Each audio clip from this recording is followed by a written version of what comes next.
Welcome. This is the on demand educator training that will teach you how to start using live streaming webcams to study animal behavior. We will provide introductory information for those teachers who have little to no experience with webcams and how to use them in your instruction. This is appropriate for all grade levels and can be integrated into just about any type of education, including formal classroom instruction and home based or remote learning. It can even be used in non-formal settings like after-school clubs and summer camps. Before we begin, I want to provide some brief introductions. This training is provided by the Arizona Game and Fish Department. We are the state government agency responsible for managing all of Arizona's wildlife, more than 800 species. Even though we are a government agency, we actually do not receive general tax dollars. There is nothing from your income or sales tax that comes to us. We operate on what we call a user pay model. It is the users of the resource that pay for it.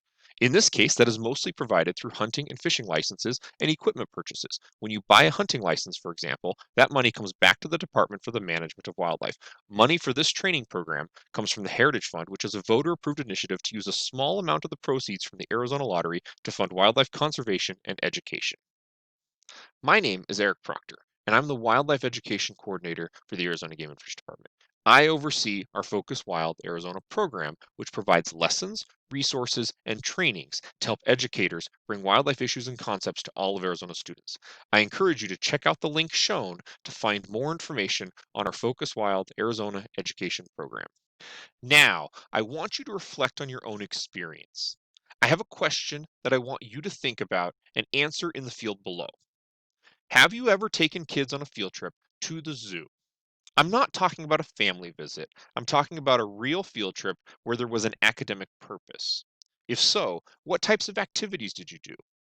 Were you pleased with the rigor of the experience? If you haven't taken kids on a field trip to the zoo, that's okay.